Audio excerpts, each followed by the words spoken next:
And our top focus this Tuesday morning is on the ugly face-off that we've been seeing between the doctors and yoga guru Ramdev. And it's set to escalate today because top doctor associations have come together to stage a protest against Ramdev over his remarks on allopathy. The doctors will hold a black band protest at hospitals against the yoga guru, and this will happen across the country. Last week, Ramdev had sparked a massive controversy after he called allopathy as a failed science. He called it a stupid science and blamed it for the COVID deaths. He even went on to mock the vaccination drive, claiming that doctors are dying despite getting 2 doses. Doctors have hit back at Ramdev, calling his remarks as discouraging and accused him of promoting vaccine hesitancy as well. Doctors have demanded that Ramdev now be booked for sedition.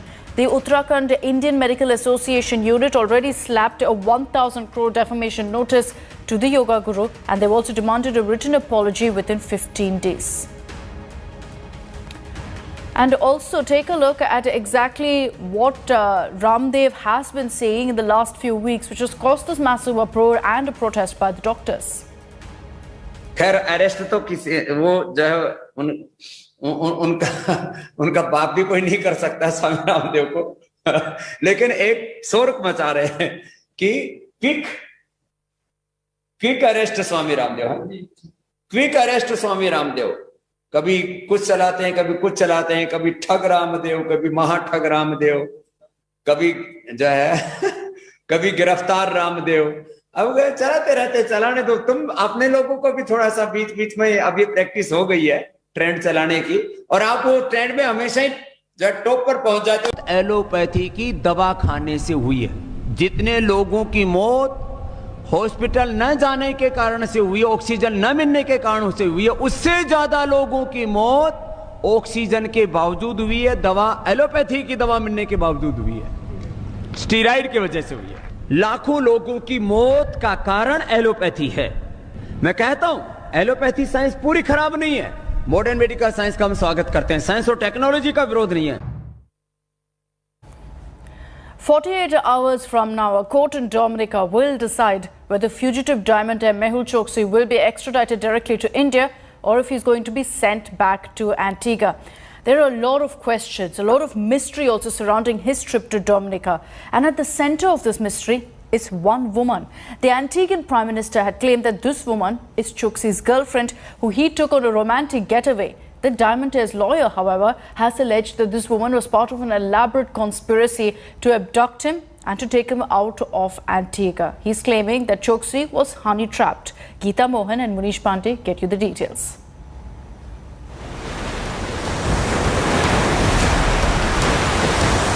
A pleasure trip with his girlfriend on a yacht,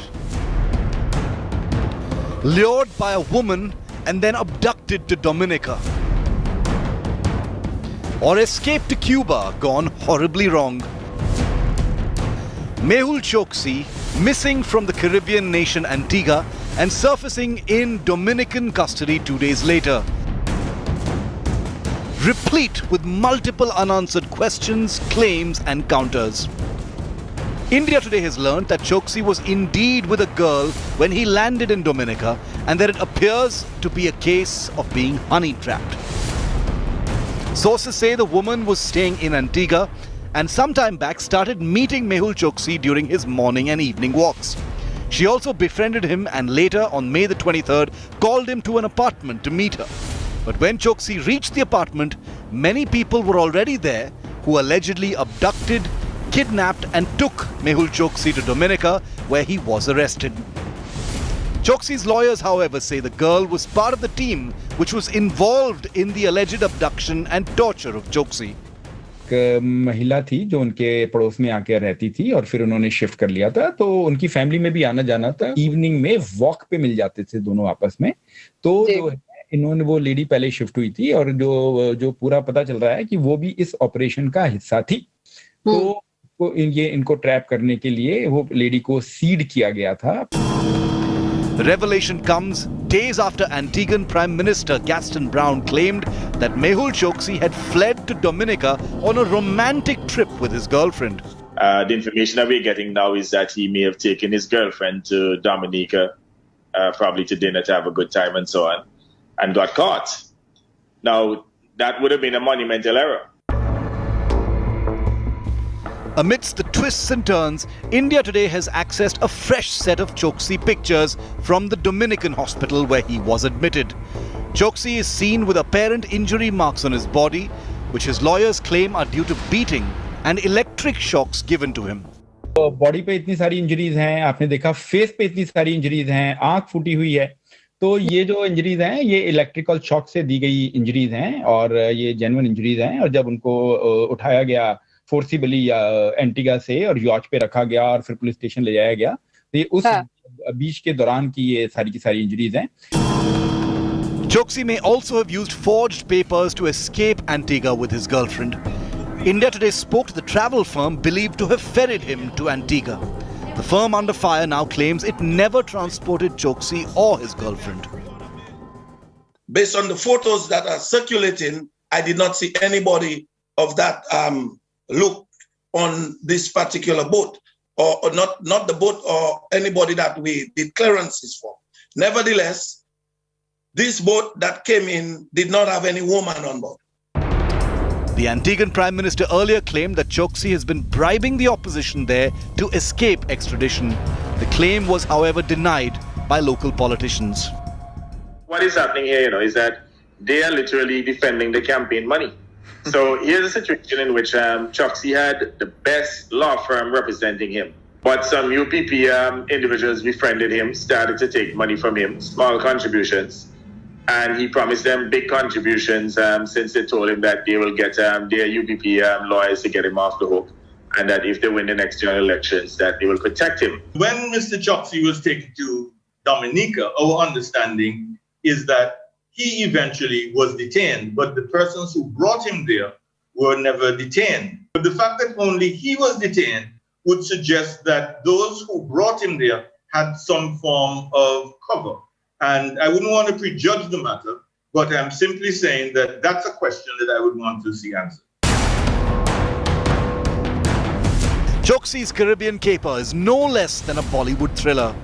Did the star fraudster himself fall victim to an elaborate fraud, or staged an elaborate stunt to hoodwink India once again?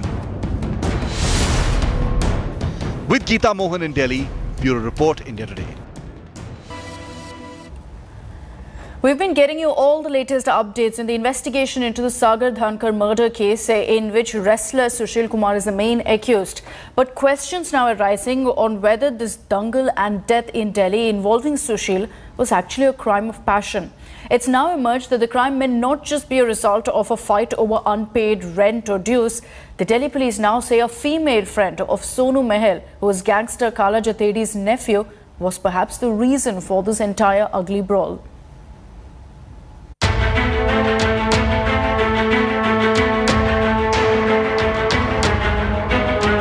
A shocking new revelation in the Sagar Rana murder case, where Olympian Sushil Kumar is the prime accused.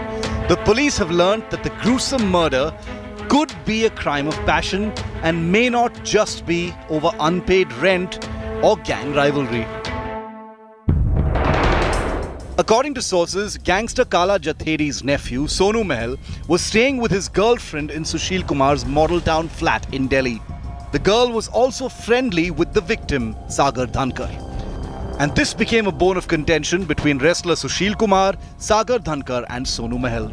Sushil may have objected to the girl staying at the rented accommodation, which is in the name of his own wife. The trio had a fight, and Sonu and Sagar allegedly grabbed Sushil's collar during the tiff, and things got heated up. After the argument, Sushil is learned to have completely lost his temper. This small brawl soon escalated into a fatal fight at the Chhatrasal Stadium, which resulted in the murder of budding wrestler Sagar Dhankar. Sonu Mehul too was bashed up, allegedly with the help of gangster Neeraj Bhavana's men. Police are investigating to trace the mystery girl and find and fix her role in this entire crime. With Arvind Ojha in Delhi, Bureau Report, India Today.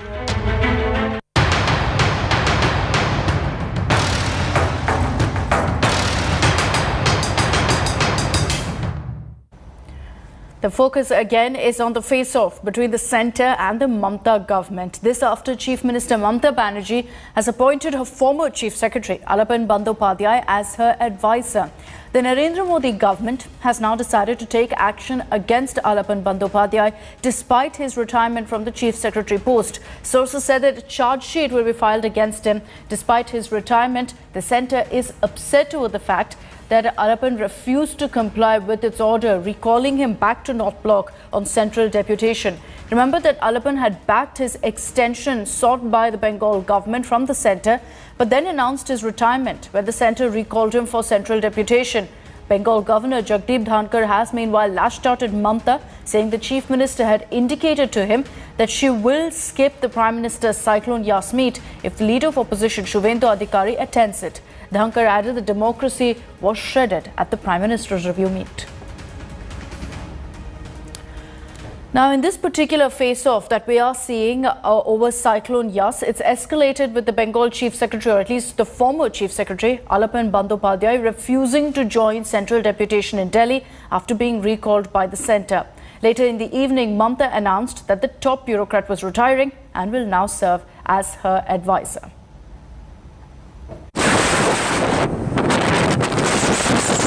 Days after Cyclone Yas, politics over it has stormed centre-state relations. Bengal Chief Minister Mamata Banerjee has crossed swords with the Narendra Modi government after her Chief Secretary was recalled to Delhi. Alapan Bandyopadhyay, the top bureaucrat of the state, in the end defied the central diktat. On a day he was supposed to report to Delhi's North Block, Bandyopadhyay opted to join Mamata at the Secretariat, Nabana, in Kolkata. Later in the evening, Mamata announced that the Chief Secretary had retired from service. When I have received the letter, before that, Sri Bandyopadhyay has superannuated from afternoon of 31st May 2021 as his normal date of retirement is 31st May 2021. Hence, his services are no longer available to join the central government tomorrow as given in today's order. The all-out political war erupted after Mamata skipped Prime Minister Modi's meeting in Bengal last week to review damage caused by Cyclone Yas. Mamata skipped the meeting as the centre had also invited the Leader of the Opposition and her arch-rival in the election gone by, Shubhendu Adhikari. The Modi government, in a sudden move, recalled Bandyopadhyay, whose extension of service was cleared by the centre earlier, assigning him to the Department of Personnel and Training. Angry over the centre's move, the Bengal Chief Minister shot off a 5-page letter to the Prime Minister, describing the decision as political revenge for losing the assembly elections. This is the blunder of the central government, great blunder. They want to bulldoze the state government totally. They want to play only the political vendetta. Who has taken this decision? This is illegal, unconstitutional. आपने संविधान की शपथ लेकर के मुख्यमंत्री बने हैं तो आपको संवैधानिक मूल्यों, संवैधानिक संस्थाओं का सम्मान करना ही होगा. अगर आप नहीं करेंगे तो निश्चित तौर से संविधान अपना काम करेगा. The high-pitched and high-stakes election in West Bengal may be over, but the battle between the TMC and the BJP has outlived the elections, with Mamata Banerjee now appointing her Chief Secretary Alapan Bandyopadhyay as her advisor. This confrontation between the state and the centre is only slated to escalate further. With camera person Ruktin, this is Indrajit for India Today in Kolkata.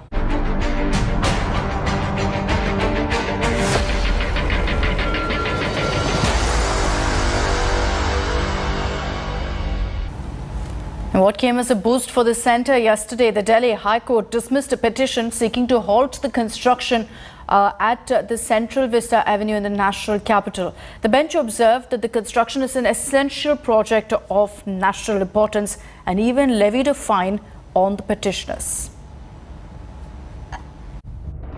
The Delhi High Court has dismissed a plea against the Modi government's ambitious Central Vista redevelopment project. The petition had requested that the construction of the Central Vista Avenue be paused for now. The two-judge bench observed there was no question of suspending the construction work amidst the pandemic because the labourers are staying at the site. Rejecting the petition, the Delhi High Court added that the work on this part of the project has to be completed by November 2021 and that clearance to the project has already been upheld by the Supreme Court. The Central Vista plan includes a complete overhaul of Delhi's power corridor, construction of a new parliament, new residences for the Prime Minister and Vice President, and 10 new office blocks. But also part of the plan is the demolition of 12 existing buildings. Some of them historical ones, like the Indira Gandhi National Centre for Arts, Vigyan Bhavan, National Museum, Annexe of the National Archives. But there has been criticism on lack of transparency on what, why, and how things will happen. MOHUA must make all detailed information, that is technical and general, of the entire project public in a website within a week of that judgment of January 5. This was even something the Honorable Minister Puri had stated in his interview to your channel in August 2020. Sadly, this basic democratic requirement of transparency of the project is still missing. The government has maintained that the project is crucial, and after the Delhi High Court judgment, the minister in charge held a press conference. 2 projects are under implementation, and those are the new Parliament building और Central Vista Avenue. ये क्यों priority basis पे ये 2 segments पे हम काम कर रहे हैं? क्योंकि 2022 में 75th anniversary celebrations, we had always planned that these will be held in the new Parliament building. Part of the overall plan is to build a brand new residence for the Prime Minister of India, closer to the centre of power than the existing official residence, something the opposition has made a point to target. In the current scenario, what is more important? Increasing the capacity of the hospitals is more important. Giving vaccination to every Indian is more important. Providing a steady supply of oxygen to all hospitals in India is more important. Providing ventilators, required number of ventilators to each hospital is more important. Or constructing a Modi Mahal is more important. The Central Vista project has staggered deadlines, but the entire redevelopment is slated to be complete by 2024. And so the construction work is on, in full force. But as the pandemic hit capital city rushes towards change, there can be no public gaze allowed on its progress, because the camera has been asked to look away. Moving on, the Tinsel town once again finds itself in a massive controversy because a 28-year-old actress and former model has now accused photographer Colston Julian of raping her on the pretext of giving her a role in the industry. Not only that, she's accused 8 others, and this includes actor Jackie Bagnani, of molesting her on various occasions. The actress has filed an FIR at the Bandra police station under Section 376, that's committing rape repeatedly on the same woman, as well as Section 354 for molestation. Will the never-ending suspense over the CBSE exams finally come to an end today? Well, all eyes will be on the Union Education Ministry, and it's likely to announce the exam dates today. This after the government told Supreme Court yesterday that it will take 2 days to arrive at a decision on exactly how or when to hold exams amid the COVID pandemic. The centre is in favour of holding the exams despite the pandemic because it argues that if the exams are not held on time, students will not be able to get admissions in overseas varsities. But even if the government announces these exam dates, the Supreme Court can still go ahead and intervene and cancel them.